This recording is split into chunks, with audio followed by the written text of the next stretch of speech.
Jules and Miriam Bucher assembled this material. I want to show you these pictures because I believe that Argentina is of vital importance to you and to me and to every other American citizen. For Argentina is outstanding in wealth and progress in South America, a leader on her own continent, and a rival of the United States in the affairs of the Western Hemisphere. Whether this rivalry becomes friendly or bitter may depend upon how well we understand the reasons for it.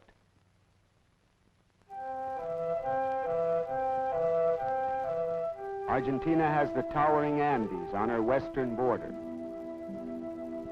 and rocky, arid hills in the south, a long, vulnerable coastline on the east, and running from the broad center of the country north toward Paraguay, nearly 100,000 square miles of natural pasture land, the Pampas.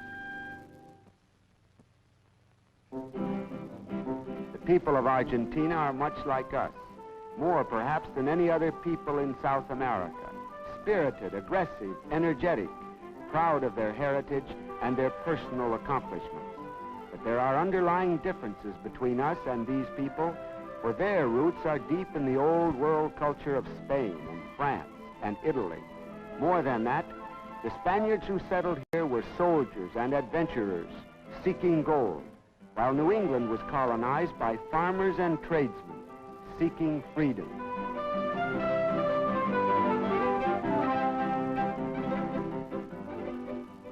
Argentina covers a big area, as large as the United States east of the Mississippi. But for every human being in Argentina, there are 10 in the United States. The Spaniards who came here first did not stay because they found no gold, only a few hostile Indians. Not for many years did the Spaniards, and after them the English, Italians, and Germans, realize the riches that lay in the earth of Argentina. The first permanent settlement was in 1580, but even in 1800, there were only 1 million people in the entire country.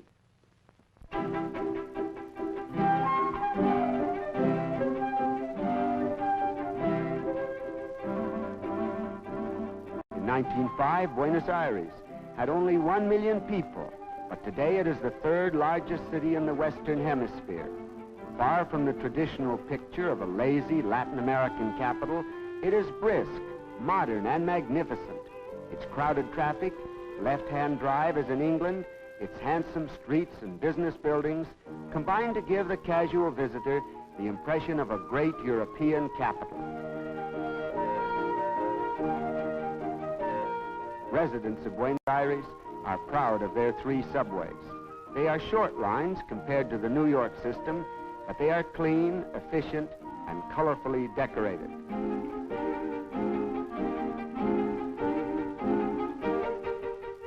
Buenos Aires has smart shops, as fine as those of London and New York, and expensive too.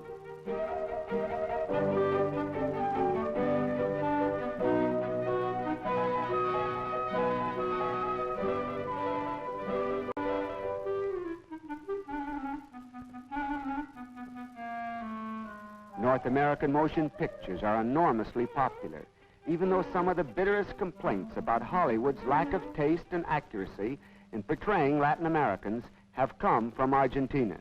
But they want their own motion pictures, in their own language, and are capable of making them.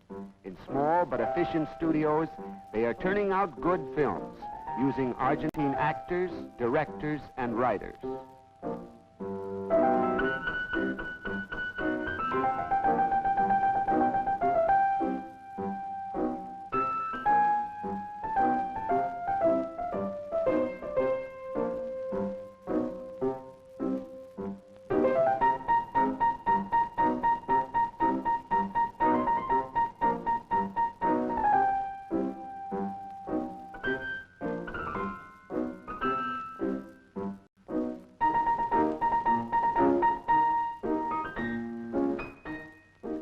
All of Buenos Aires is not fine and modern.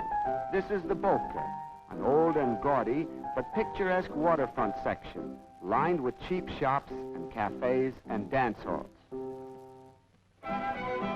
Cabarets is uptown, but gaudy too, and more popular with gay young Argentines than with their conservative elders. More important to the cultural life of the country is the Teatro Colón, where great singers and musicians have come from all over the world.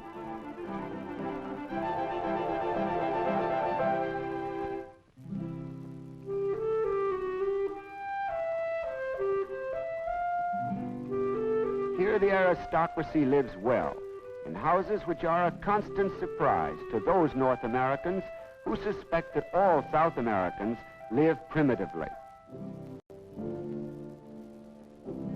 But the old families of the nation live conservatively and graciously. They attend a church like this one, where they are steeped in the devout traditions of their Spanish ancestors, who were buried with pomp in the picturesque cemetery of Recoleta.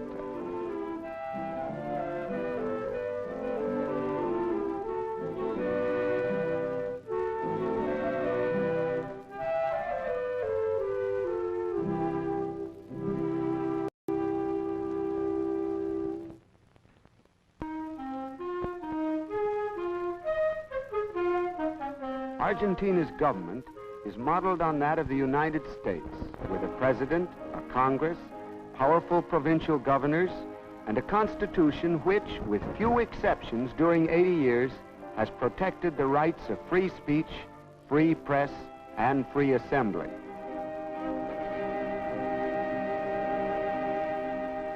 The newspapers of Buenos Aires are famous throughout the world. They truly speak for their people with strength and eloquence. Papers like La Prensa and La Nación print more foreign news than the New York Times. La Prensa has done distinguished work in offering free medical and legal consultations, well-equipped consulting rooms, and a capable staff of doctors and lawyers are employed in this humanitarian service.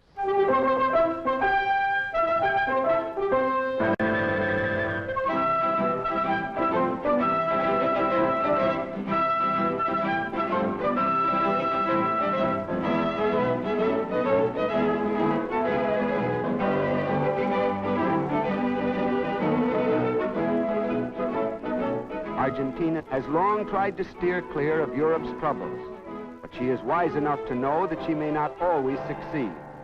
So she looks to her defenses, trains her men, and prepares with the largest and strongest military force in South America to defend her land.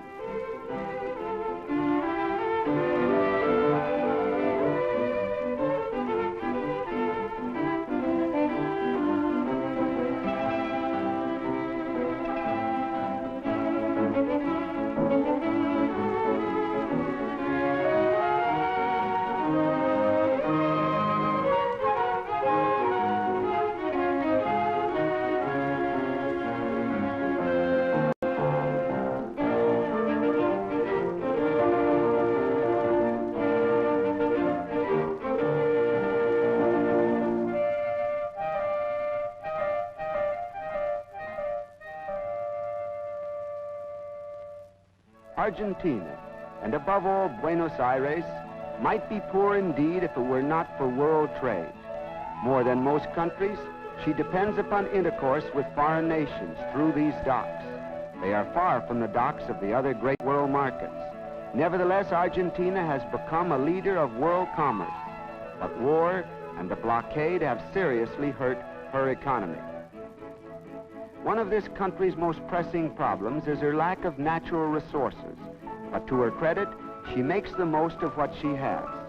A government oil company is working feverishly to develop its small oil resources. But still there is no iron or coal or copper. And for these, Argentina is reluctantly dependent upon other nations.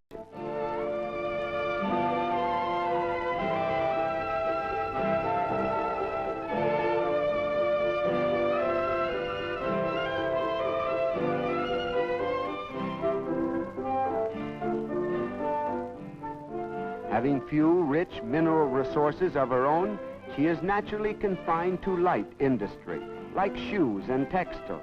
But even this machinery must be imported.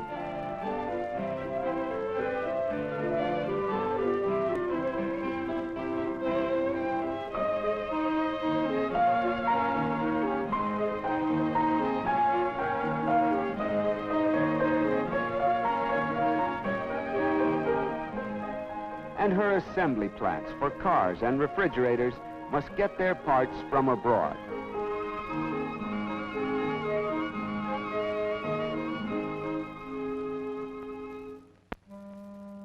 A national custom is the barbecue, here called an asado, a glorified meal in the gaucho manner, where 1,500 pounds of meat are being consumed by 500 people, with only bread and wine. Dietitians might disapprove, but Argentines thrive on it.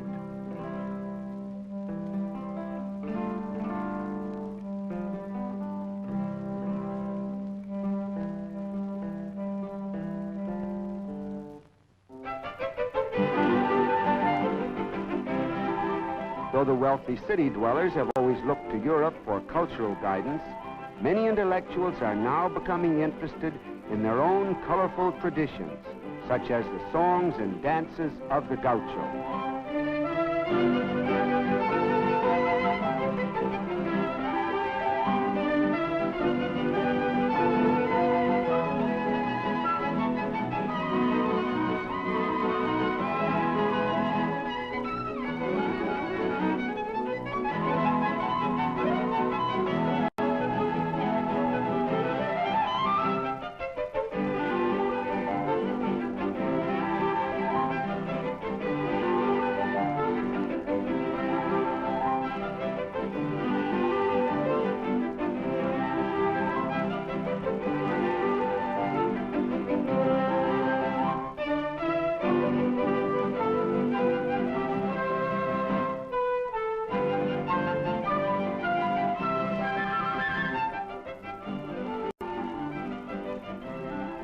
Argentina's artists, like the great caricaturist Molina Campos, are turning toward the land for inspiration, toward the hard-riding, fun-loving gaucho, Indian and Spanish, the half-wild nomadic cowboy who first settled on the land and herded the wild cattle.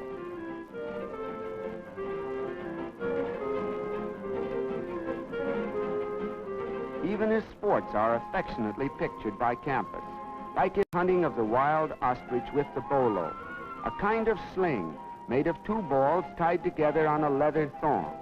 This, when thrown, winds around the bird's legs and trips it up.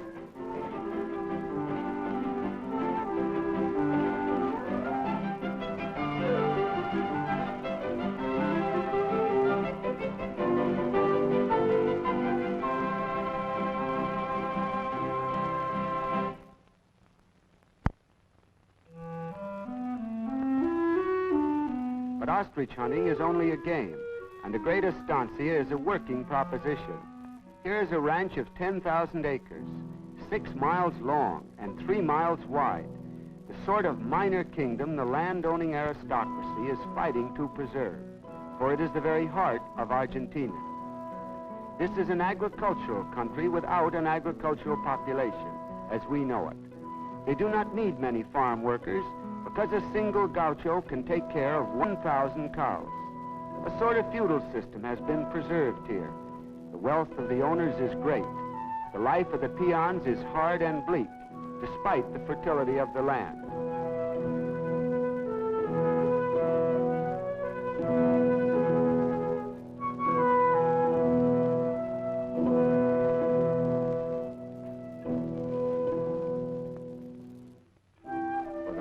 Is fertile, almost unbelievably so. The soil is 10 feet thick, rich and black, the deposited silt of thousands of years.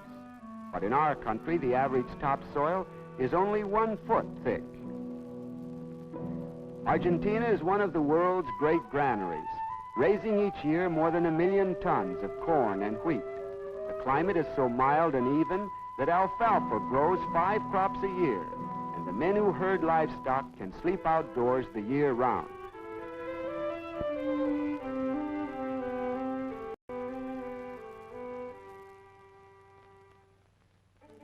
There are 4 sheep for every human being in Argentina. Lamb and mutton and wool enough for half the world. Brought here originally by canny sheep herders from Scotland.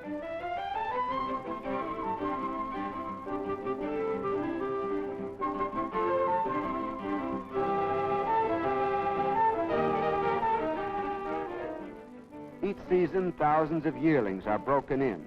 Horses whose ancestors once ran wild on the great pampas.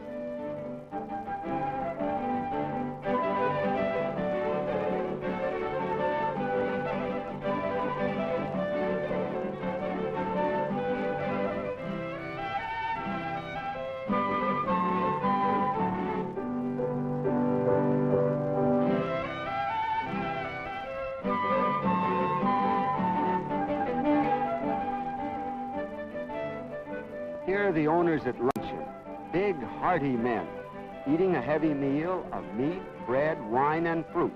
At this ranch, unlike some others, the owners supervise the work themselves.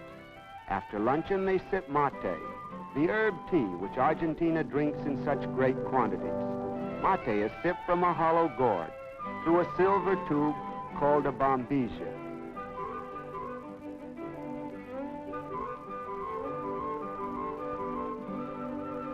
They are concerned with Argentina's greatest problem, her cattle.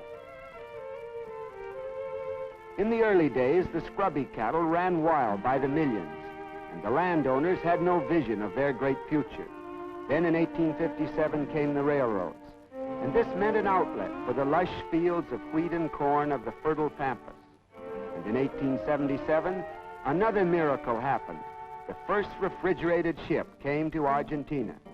As North American life was developed and transformed, first by the railroad and then the automobile, so the railroads and the refrigerated ship transformed the life of Argentina.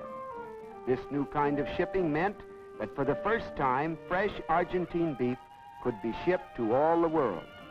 Soon the Argentines began to take their cattle seriously. They imported the best and most expensive breeds, Shorthorn, Angus, and Hereford.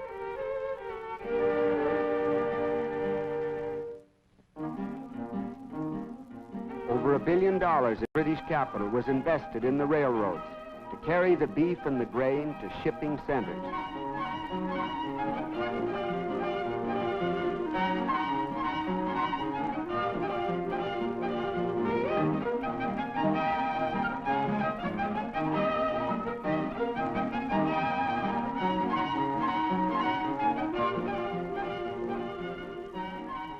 All these cattle must eventually arrive at the market. And the great markets are in the city, like this Mercado near Buenos Aires.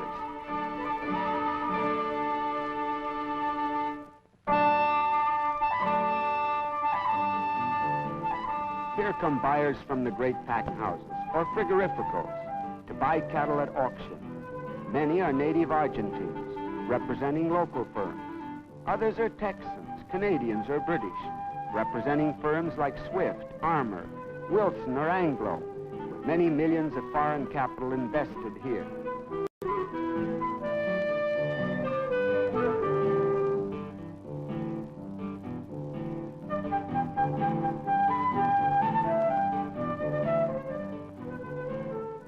And although American capital is here, plus American management and machinery, none of this chilled or frozen beef can be sold in the United States. The sanitary regulations of our government make it impossible for any country where foot and mouth disease of cattle exists to ship fresh meat here, because the spread of the disease would destroy our herds. On the other hand, Argentina is a large country, and certain sections, such as southern Patagonia, have never had this disease. So the whole nation is angered at our refusal to import fresh meat, even from Patagonia. Basically, it is a story of economic rivalry, the difficult problem of two great nations who produce the same foodstuffs, who could together feed the world. Canning meat requires clean hands, so these girls get a manicure before beginning work. Here they are packing cooked meat, the only form in which it may be imported into the United States. There are two sides to the meat question, with good arguments on each side. When it is examined thoroughly, without animosity, it may be settled to everyone's satisfaction. But until it is, we can never be truly good neighbors.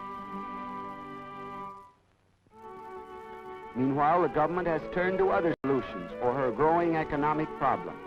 Smaller, specialized farms and clearinghouses for their products are being established, like this modern dairy, which buys milk from neighboring estancias and bottles it for sale in the cities.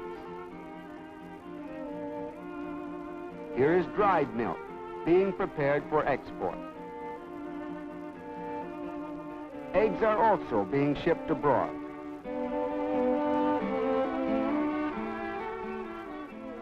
Vineyards are producing grapes for Argentina's excellent wines.